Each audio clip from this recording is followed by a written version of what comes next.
Alrighty, welcome back to operating systems. So today, talking about semaphores. They generally, the name comes from like using flags and stuff to signal ships. Unfortunately, ours will be less fun than that. They're software semaphores. So let's briefly review what we already know. So locks, they ensure mutual exclusion. Remember, anything between the lock and the unlock, it's called the critical section. There's only one thread allowed to execute that at a given time. Doesn't help you ensure ordering between threads. So how could we ensure some ordering between threads? Let's look at today's problem. So in our first thread, we have it printing this is first, and the second thread prints I'm going second. Now, if we set this up, let's go to our example. If we set this up, we create two threads, then wait for them to finish. In this case, they are kernel threads, and we're not controlling the scheduling at all, so we have no idea which one is going to run. If we go ahead and run this, well, we should see that, hey, it goes, this is first and this is second, which is what we want. One time, second time we run it, not so lucky. Run it again, not so lucky. Run again, not, well, lucky. So, knowing what we know already, how would we fix this so that one executes and then the other?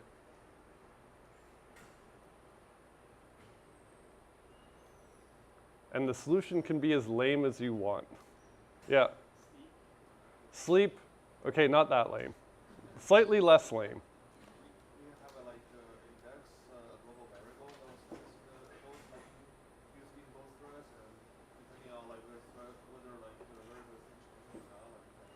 So we could use a global variable as a flag, but that sounds complicated because then we probably have data races and stuff. So yeah, we can use logs for that. Like just switching around some lines of code. Is there a way I can make this work that's lame? Yeah. Yeah, just do this. Just move the join before the create. That way, I mean, this is a bit lame, but it will work. So it creates the first thread here. It prints. Then the join in the main thread waits for it to finish and waits for it to terminate. Then it creates the other thread. I'm going second. But now we're in the case that we're essentially only running one thread at a time, which is kind of crappy, especially if this takes 1,000 seconds. Like we have some code after the print statements. Well, even if we have a machine with 2 cores on it, with this solution, this will just take a full 1,000 seconds. Then we need to execute this. This will take another 1,000 seconds. The whole thing will take 2,000 seconds, which is a bit slow.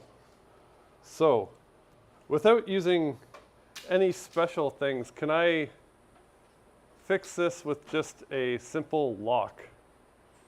So this will take some creativity.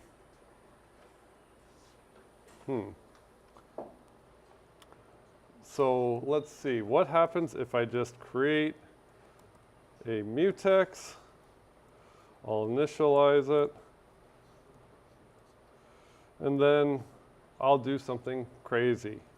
So here I'll do a lock, and then I will do another lock. So I do 2 locks with the first thread. Yeah.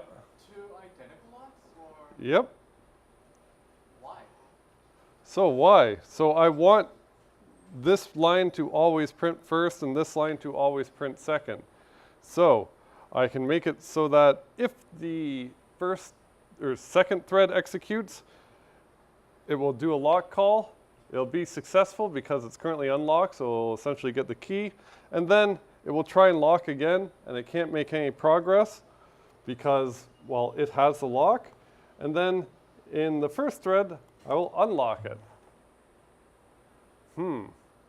So now the second thread, so this locks, then it will try and lock, and it gets blocked because that mutex is currently in the lock state. And then it would switch over to print first, print this as first, and then unlock the mutex, and then the second thread can proceed and then print off it's going second.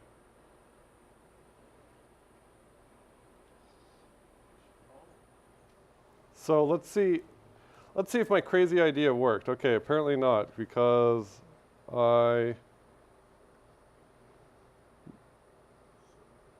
the heck did I do?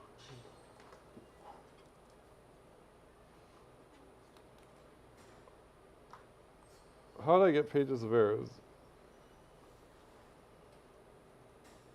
What? What the hell? Is it supposed to work though? It kind of works. What? Or print line 2. What the hell? Where did that come from? Okay, don't know where that line came from. That's a mystery to me. So if we print now, hey, look, it works. I'm going first, I'm going second. I'm going first, I'm going second. Kind of works. I saw the first message first. Looks a bit weird. It kind of hanged. Kind of hanged, you know. User's problem, they used it wrong, and then it works again. Yeah. All locks would unlock at the end of a program, right? At the end of the program, it just process finishes, everything's gone. Okay, sure. Thank you. So what's happening in the case where it just hangs? Yeah. Yeah, so we have to consider the situation where thread 1 runs. So initially the mutex is unlocked. If for some reason the first thread executed first, well, it would print off its line and then unlock the mutex. So it's already in the unlocked state, so it does nothing. So unlocking an unlocked mutex does nothing. And then if we execute the second thread, well, it would get the lock and then try and get the lock again, and nothing is going to unlock it for it. So it's going to sit there and wait forever, which is essentially it deadlocks itself or can't make progress. We'll learn more about deadlocks in the next lecture. But this doesn't always work. So it gets us a bit closer. It's fairly lame. And also, if you look at the documentation for mutex, we're actually not allowed to do what we did. So by the spec, you are only allowed to unlock a mutex from the thread that locked it. So technically, this thread locking it and this thread unlocking it, it's undefined behavior. It appears to work with this implementation of pthread mutex, but if you read the documentation, you're not guaranteed to do that. So let's see, we clean that up. So you had a good idea of essentially make some flag or something like that. So if we are in computing, we want to make something fairly generic we can use. We don't want to just resolve this problem every single time. So we will use something called a semaphore. So a semaphore is basically just a value. You can think of it as an unsigned int. So it will always have a value of 0 or greater. And it only has 2 operations that are atomic. And remember, that means they either happen or they don't. No in between, don't have to worry about data races. So the first operation is called wait. It decrements the value. So it would change it from 1 to 0 or 2 to 1, so on and so forth. The other operation is post. So it will increment the value atomically. So it will just increase it by 1. And the reason that this works and it's useful is wait has another special rule.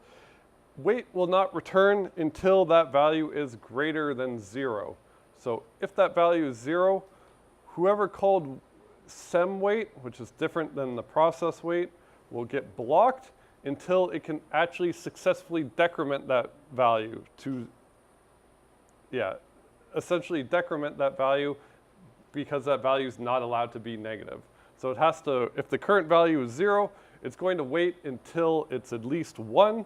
And then after that value is 1, it will decrement it from 0 to 1 and pass. So when you use the semaphore, 2 operations. There's the increment and then the decrement. And the decrement will wait until that value is greater than 0. And the other way to use it is you just set an initial value for it.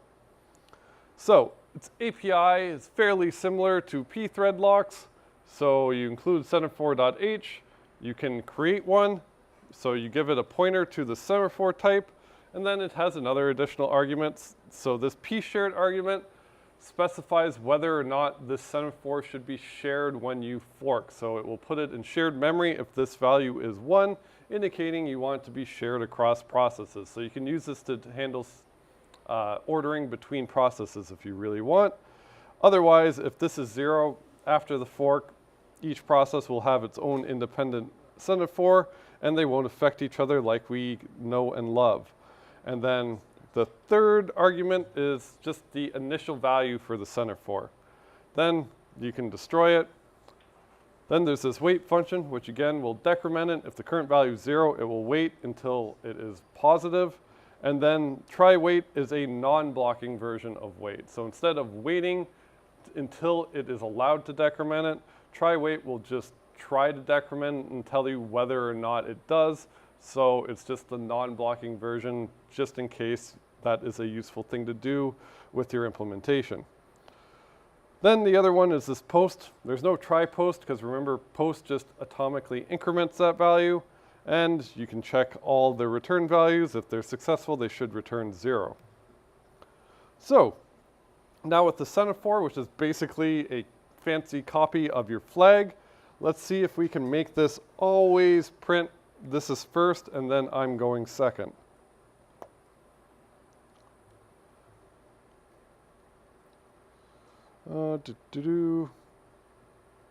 So with the semaphore, if we want to use one, well, we should probably include it. Then we'll just make one. I'm feeling creative today, so I'll just call it sem. So how would we use that if we want to make sure that this thread prints first and this thread prints second?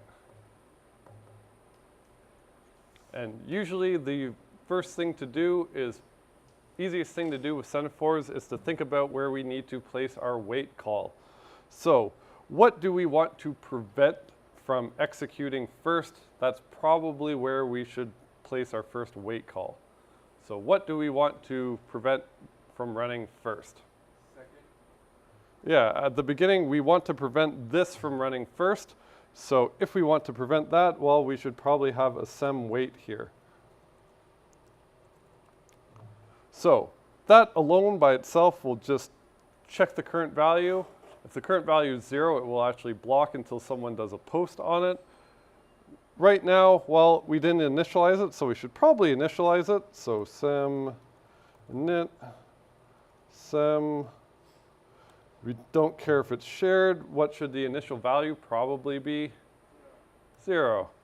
So if the initial value is 0, what will happen is if thread 2 executes first, it will hit the sem wait. The current value is 0, so it cannot successfully decrement it. So it'll just sit here and block until someone else increments it. So who else would increment? Well, let's see.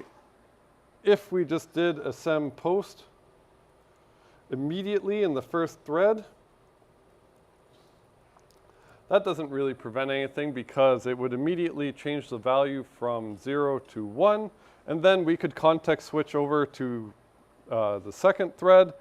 It would be unblocked from the wait because the value of the semaphore is now 1. So it could decrement it from a 1 to a 0. And then it could print this first. So what should we do? We should probably move the post call. Yeah, we should probably move the post call till after the printf. So now in this case, we can argue about both ways. So if thread 2 executes first, well, it'll hit the sem wait. The current value is the initial value, which is 0. So it won't be able to progress at all. It gets blocked. If we execute thread 1, it'll print this as first, then increment that value from 1 to a 0, and then this thread can get unblocked, print I'm going second, and the rest of the code there, that this takes 1,000 seconds, can execute in parallel. So they're not prevented. The only thing we are preventing is we're just preventing this printf message from going ahead of the other one. Otherwise, they can go in parallel for the rest of the time. So let's go ahead and make sure we are sane. So print this is first, this is first. You know, we can run it as many times as we want. it'll always print this as first, but better than trying it 1,000 times and it always working, we can just look at it and argue about it. So that's fun. So yeah, you're gonna have to start getting used to this for programs now, because just because it doesn't exhibit a bug whenever you run it doesn't mean that you have thoughtfully designed your program such that it does not have any data races or not have any issues. So any questions about that? All right. If I do something like come along and be like, oh, I don't like that value being 0. I want it to be 1 initially because that makes me feel better. Is that good? No, essentially I'm just wasting time now. So I didn't prevent anything. So if the initial value is 0, or sorry, if the initial value is 1, if the second thread goes first, well, wait, it can immediately pass. So it can change the value from 1 to a 0, print, and then we didn't prevent anything. It happened first. Otherwise, if the first thread happens to go, I mean, it doesn't really prevent anything. It just would post it from a 1 to 2, and then this wait would just decrease it from a 2 to a 1. We're not really changing anything. So the initial value is very important. Oh, 90, that wouldn't do anything. All right, so any questions about the Semaphore? We are now experts? Yep. How does be shared if one shares it across the board? Yep. Does that mean it's still the same semaphore, or do we have now 2 copies of one? Yeah, so if P shared is 1 and you fork, they will both see the exact same value. Okay, so you can use P-shared semaphores to synchronize across processes. Yeah, so you can use it to synchronize across processes. Mutexes cannot, because they have to be owned by a thread. So you can use semaphores across processes, and be careful if you're on Mac OS. They don't like this semaphore because it's anonymous, and their implementation does literally nothing. So if you're depending on it on Mac, you're screwed. Yep. What are some things that only locks can do and Semaphores cannot? Oh, that's a good question. So what are things that a semaphore can do that a mutex can't, or other way around? So in fact,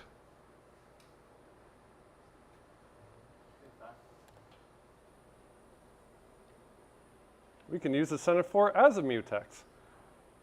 So if I wanted to use a semaphore as a mutex, so a mutex is basically a special case of a semaphore. How would I replace a mutex with a semaphore? You have a lock, you have a wait, and then you have an unlock. And what should my initial value be? What? Right. So if I set the initial value of my semaphore as 1, and then replace lock with wait and unlock with post, it behaves exactly like a mutex. So that initial value of 1, if we always have wait followed by post, well, if we wait, we would decrement it from 1 to 0, and then one thread can go ahead, execute that. If another thread comes in and tries to do the lock, which is just a wait, it can't progress until we're done and we post it back from a 0 to a 1. Then in that case, the other thread can come. It's the only one there.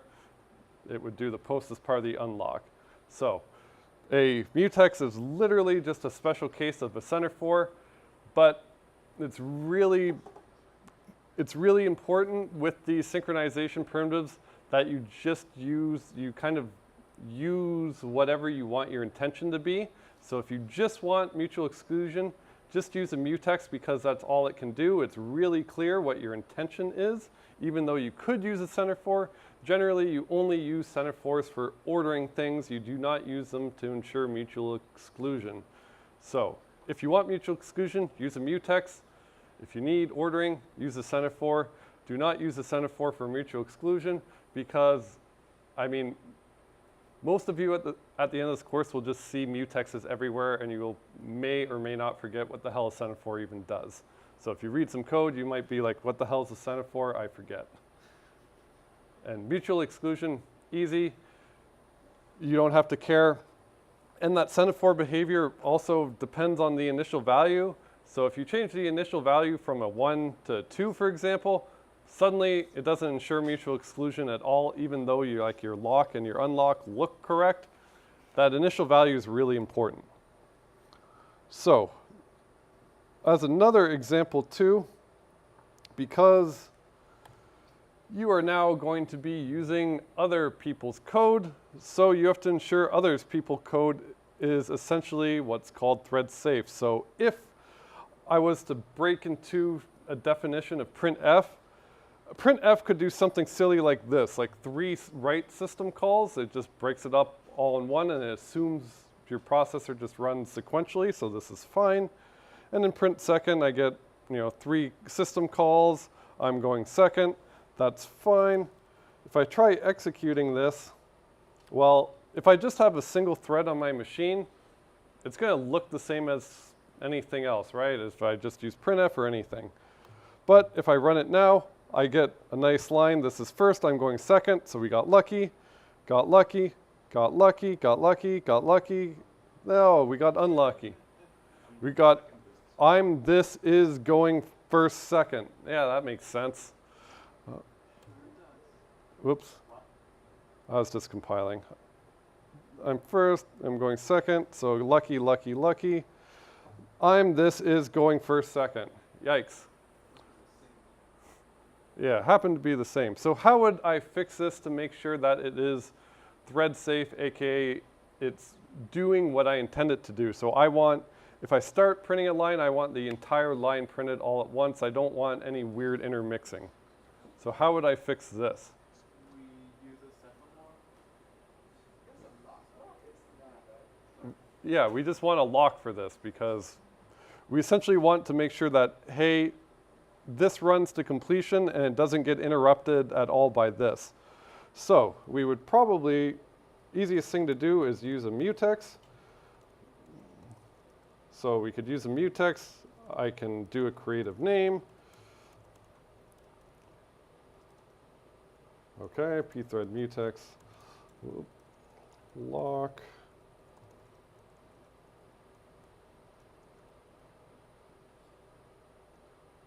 Unlock.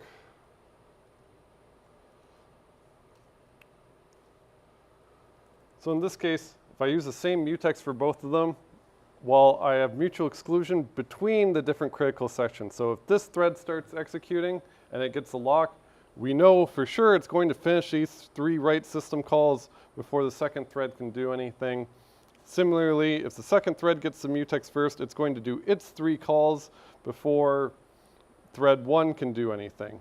So in this case, if I fix that, well, I don't get the ordering between them, but I make sure that I definitely get 1 line at a time. So this is now going to be a problem when you use libraries, because this technically is a valid implementation of printf from what I showed you before.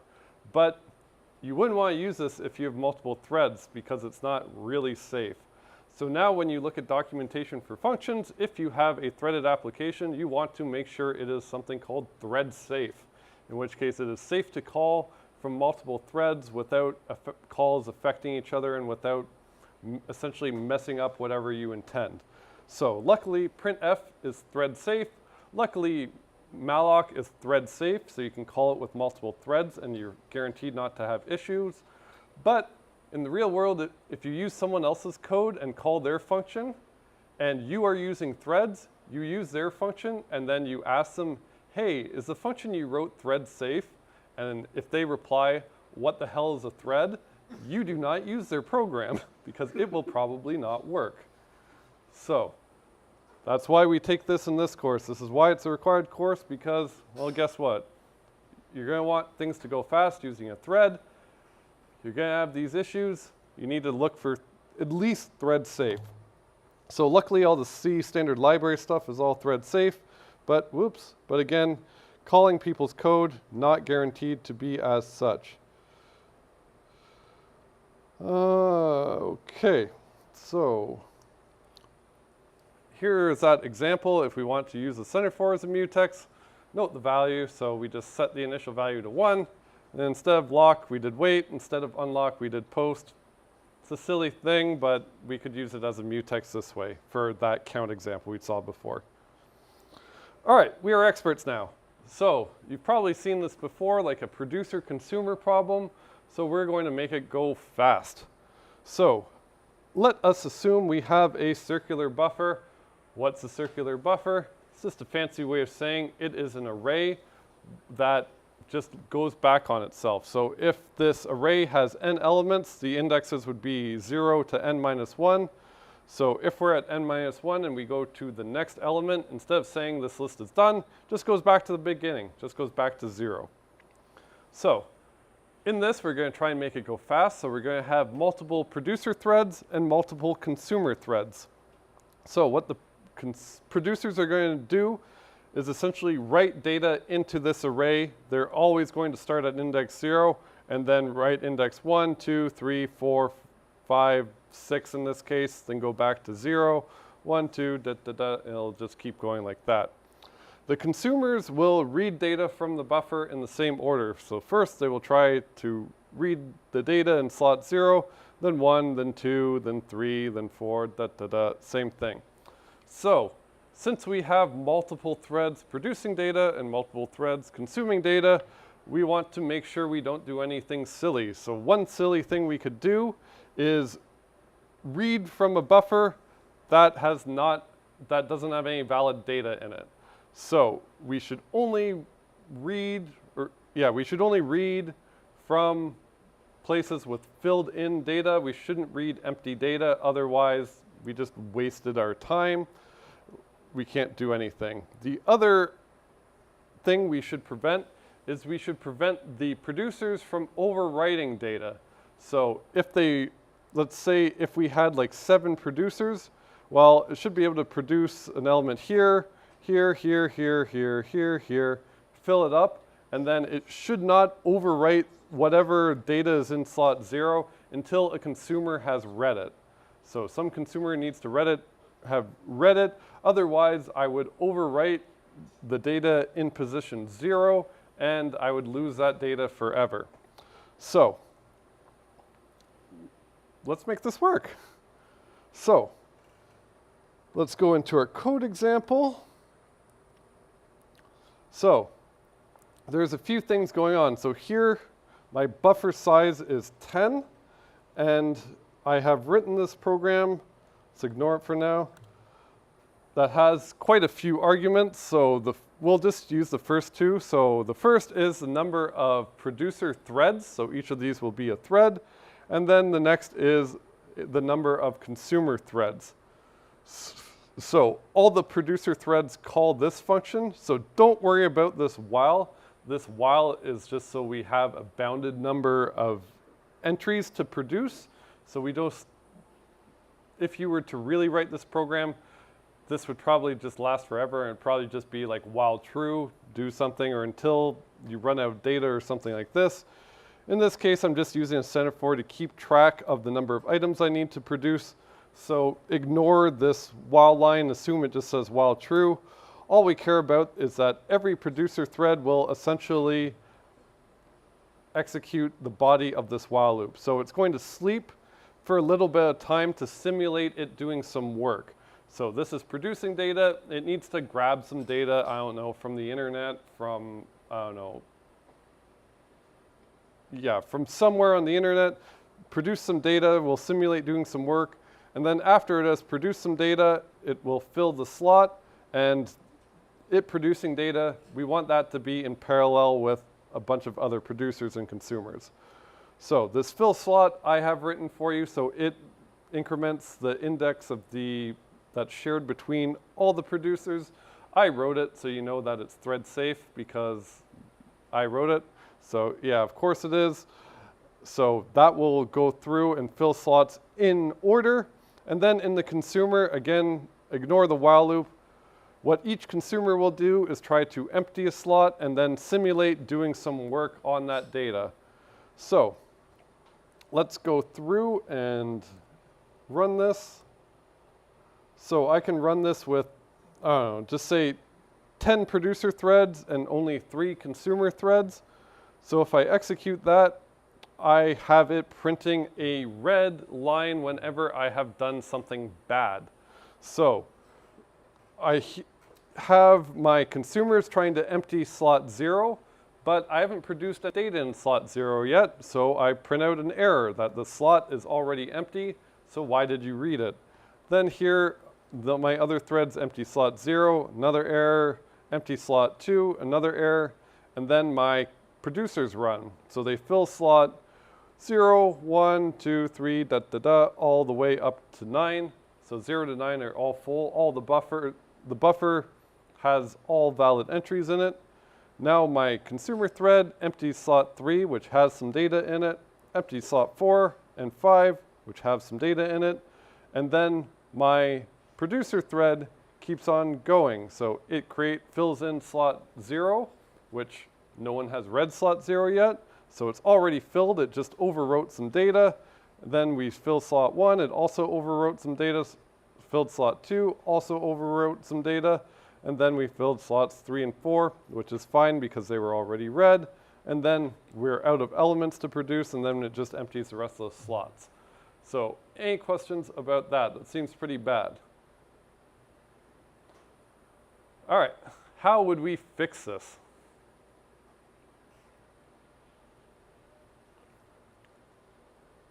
So the first thing to do, usually with Semaphores, the easiest thing to do is place your first wait to prevent something bad from happening.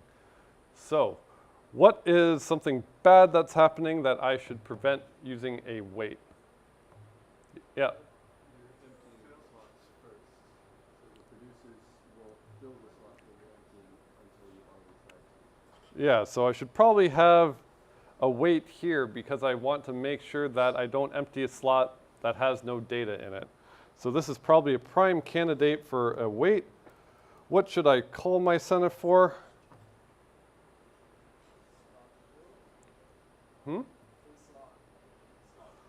Slot full, yeah, filled slots. Let's call it filled slots. So we'll wait for at least a filled slot. So let us go ahead, let's create it.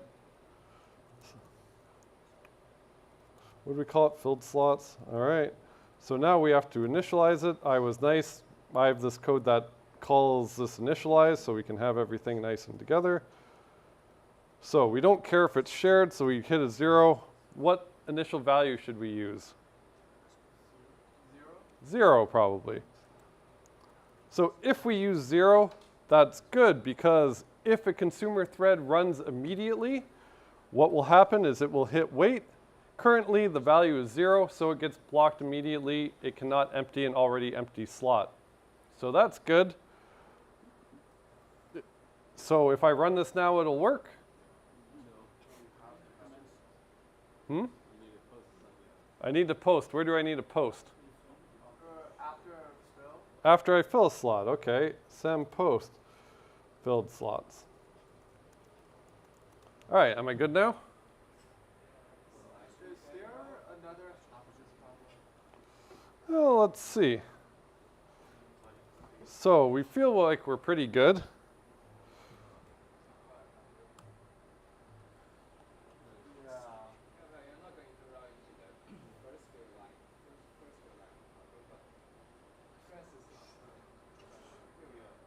Yeah, so what did I miss? What else do I have to do? Another semaphore. Yeah, so we should probably have a first semaphore. So usually we look at our first problem here. So what is our first problem? So here we were filling slots. That was good. We didn't run the consumer first. So we filled 3 slots, emptied 2, filled another 5, emptied another 1. Then we fill slot 0, fill slot 1, 2, 3. Uh-oh, we filled a slot that was already filled. We went too fast. So essentially the producer caught up to the consumer and shot past it. So how do I prevent it from shooting past it?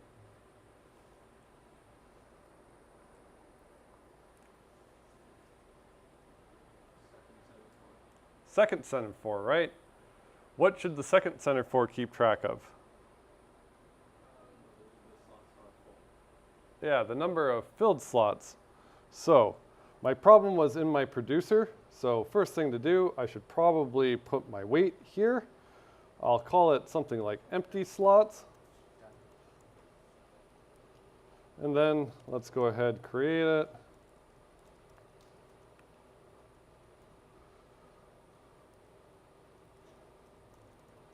All right. Let's hide this. There, am I done? Should we add something to the consumer? Yeah, you also need to update the primary. Yeah. Yeah, so in the consumer, I need a post, probably after I empty a slot, right? Yeah. Post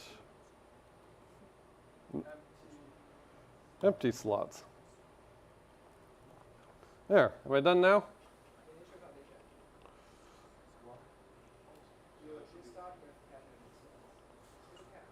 So the empty slots, well, I define it here. Let's just be general, call it buffer size. Are we good now? I guess.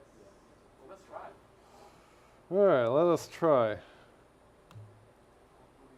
Magic. And even if we go the other way, Are we just simply lucky though? no one's that lucky. So anytime I ran it without it, this 10.3 pretty much always did it. But we can see, watch. So we know that there are more producers and consumers in this case. So we can see we filled slot 0, 1, then we emptied slot 0, fill slot 2, 3, empty slot 1, 2, fill slot 3, 4, 5, 6, 7, 8, 9, went back, filled slot 0, 1, 2, and then it waited because it luckily, or probably, those producers there's way more producers, so it could have filled a slot, more slots immediately. But here, thankfully it waited for empty of slot 3, empty of slot 4, then immediately it filled slot 3, it emptied slot 5, immediately filled slot 4, emptied slot, then it started emptying because this is the last call to fill, so it just emptied the rest of the buffer and we were all good. So even if we have the other way, we have more consumers than producers, well, we'll just see that in this case, as soon as we fill a slot, it pretty much immediately gets empty because we have way more consumers than producers. So we fill a slot, it gets emptied, fill 2 slots, they get emptied, fill 2 slots, they get empty, fill a slot, gets empty, fill a slot, gets empty, fill a slot, gets empty, da, da, da, da, da, da, da, da.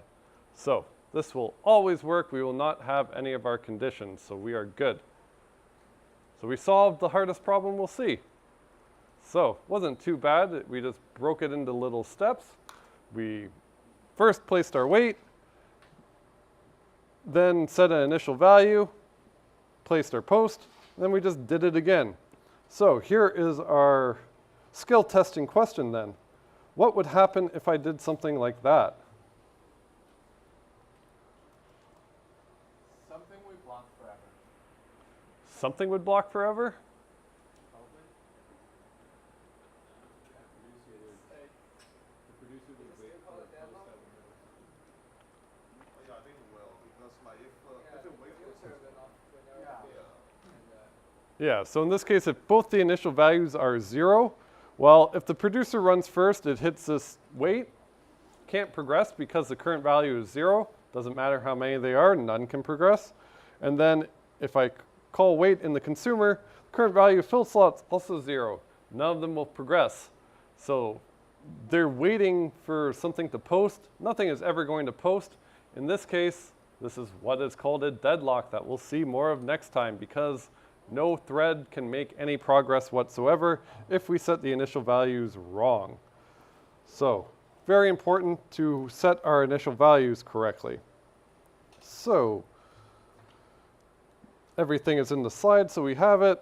that we just went over what happens if we initialize both the values to 0. Everything just blocks. We get in a situation that is called a deadlock that we get to go into more detail with tomorrow because, spoiler alert, you can deadlock using multiple mutexes as well. Basically the same thing. You're holding another thread hostage. So what we did today, though, was we used Semaphores to ensure some proper ordering between threads. We saw mutual exclusion before using mutexes, but now we can do some more synchronization between threads. They can actually run in an order we determine. So Semaphores, pretty easy to use. They're just an unsigned int. You can set the initial value to whatever you want. 2 operations that are atomic. Post will increment that value by 1. Sometimes it's called P in the literature. Math people like shortening it. Wait, all it's going to do is decrement that value if it is greater than 0. If it is 0, it will block until it can successfully decrement it without it going negative. So sometimes in computer science thing, I think that's just V. Don't ask me why. So with this, just remember, you still need to prevent data races. So ordering does not prevent data races at all. That's what mutual exclusion is for. So don't forget that. But we have something else in our tool belt. So, also, lab 4, the early testing thing, like half of you didn't submit anything for the early testing. So you have another day to do that, just in case you want like the easiest 5% that you will get. So submit something so you get that. Like, you can do a lame test if you really just want 5%. All right, so remember, pulling for you, we're on this